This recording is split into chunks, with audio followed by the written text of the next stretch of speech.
Hey guys, welcome to the channel. Please like or subscribe, as it will help my channel and help me and all that good stuff. So just to recap, this morning finished a killer leg routine workout. Started squatting again. Last week I actually started squatting. I took about a month off of squats. About a month ago I tweaked my right leg, and not a tear, just a tweak. You know, I was under some heavy weight, went down, came up, and then something just pulled, and I had a little bruise there for weeks. I was like, okay. So I rested it. Today I put a little bit of weight on it. Felt good. Felt excellent, actually. And I was very pleased with that, because one thing I will tell you about injuries, you know, when you get injuries, it takes discipline to rest. It's hard to. I mean, it was hard to take a month off of squatting, but I knew that I would tear it. Maybe if I went back and pushed it, I could actually tear something. I don't want to do that, because then you're talking surgery and major time off. And knock on wood, I've never torn a muscle other than my glute one time a couple years ago, believe it or not, squatting. But that's the discipline, though. When you get an injury or even a little tweak, you know, take some time off, work around it, do the best you can. I actually tweaked my chest, benching heavy on my last cycle. Had to take 2 weeks off in the middle of my cycle, which was a bitch. But you know what? It healed and it was fine. I came back, no problem, just a tweak. But you gotta step away from it, because if you're not going to heal, then you're not going to grow, and if you're injured, you're not going to grow. So that's important to do. So if you hurt yourself in the gym, you think it's an injury or something more serious, get it checked out, you know, or get some therapy or whatever you need to do. That said, great workout today. Felt good to get back to squatting, nice and deep, lightweight, just 315 today, nothing heavy, just to feel the weight again. Don't want to push it, but we're going to start going up.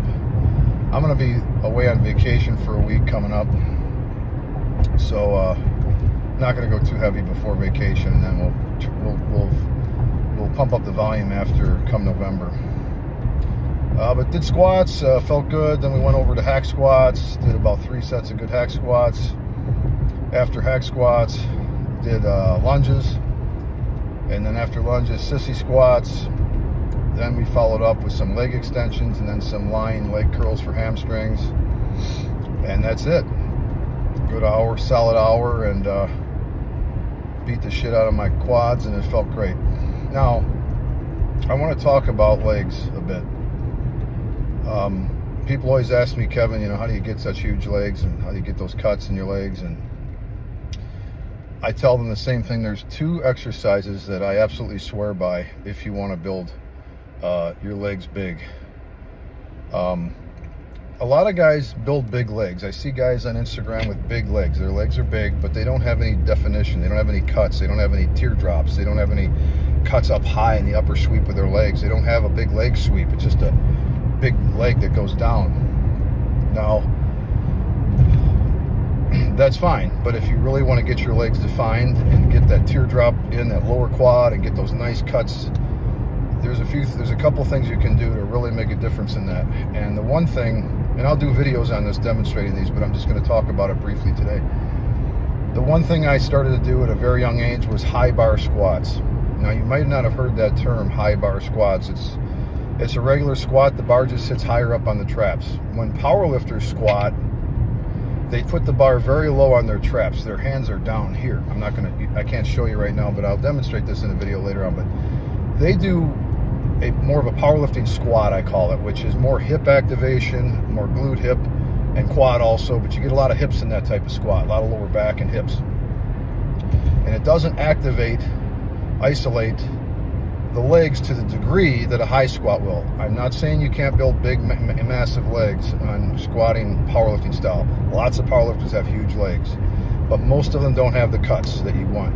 And powerlifters don't give a shit about cuts. I'm putting my bodybuilding hat on right now, not my powerlifting hat on. So I'm both. I do bodybuilding and powerlifting. So for bodybuilding reasons, high bar squats are all that you should do, honestly. I don't think you should do anything but high bar squats. I would not do powerlifting squats. Just my opinion. I've only done high bars. When I competed in powerlifting, I did high bar squats. I did 705 in competition with a high bar squat. John Hack, best powerlifter on the planet, pound for pound right now, does high bar squats. Anthony Clark did high bar squats. There's lots of powerlifters that have done high bar squats. It's a preference, it really is. But you will build some amazing leg development when you do those high bar squats. You will notice it. Do it for 12 weeks, and I'm going to tell you, you're going to say, wow, okay, I see what he's talking about. You'll feel it. The tip I'll give you when you try a high bar squat, Google it, YouTube it, look at the form, look at how they're done. I'll do a video on it also demonstrating how I do them. But the thing you got to be careful of, they are different. If you're used to doing more of a powerlifting squat, a low bar, start out very light. Just use the bar when you start, get the feel, because it's a different groove, it's a different fulcrum, it's a whole different biomechanic than the low bar, okay? So it's slightly different, you're going to feel it. Start out with the bar until you get comfortable and slowly add weight. Don't jump into the weight you've been using for your regular squats, because you're going to probably get hurt or fall forward, because the gravity, the fulcrum on it is totally different. Anyway, so that's a little tip on that. High bar squats are incredible though. I highly recommend doing them. The next thing I think are underrated and underutilized, but they're my go-to, are sissy squats. Now you can do sissy squats different ways. I have a sissy squat. I don't want to call it a machine. It's more like a device, whatever. It sits on the floor. It's shaped like a T. There's pads that hold your feet down, and then there's a pad behind your calves. You might have one at your gym. You might have seen it. No one ever uses them because they don't know what the hell they're for.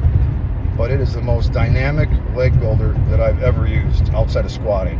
I will say sissy squats are incredible, and you can buy one of those for your house on Amazon for under 200 bucks. They're cheap. That's what's amazing about it. My gym has a sissy squat machine on the floor. I have one at my house. Incredible for leg development. Really hits the upper sweep of the thighs, gets those upper leg muscles working. Not so much the teardrop, a little bit, but a lot of the upper. You're going to feel it really pulling the upper, and if you add some resistance up here, so hold a dumbbell or something, you can get more advanced and really kick ass with that. So those are my two tricks that I use, and I'll be doing a video on those coming up. So I just wanted to leave you with those two tips. Other things that are great are lunges. Lunges are great, walking lunges with dumbbells. I don't like the walking barbell lunge because I don't like holding something on my shoulders like that. That's my preference, but I like to use dumbbells or kettlebells when I do walking lunges. I did those today. Hack squats are fantastic. I love hack squats. Leg presses is a distant for me. I'm not a big fan of leg presses. If you want to build big quads, if you want to build big thighs, if you want thick quads, if you want a big sweep, you got to squat, man. In my opinion, there's just no way around it. You look at Paul DeMeo, Tom Platz, Doug Furness. You look at all the guys with massive Ronnie Coleman, they all squat, Dorian Yates never really squatted. There's some exceptions. I'm not saying you have to squat, but nothing builds up your body, your total core, your whole body head to toe like squats. You see guys deadlifting right and left these days. We're in a deadlift world these days. Everybody and their grandmother is pulling 600. It's just sumo and conventional. We've lost the art of squatting.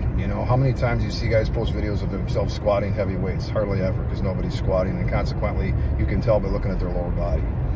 And I'm going to tell you, when you squat heavy, your bench press will go up, your deadlift will go up, everything you do will go up, because I call it the ultimate growth exercise is the squat. It's what separates the men from the boys, is squatting. So if you got bad knees and you got a bad back, it might not be for you. I understand that.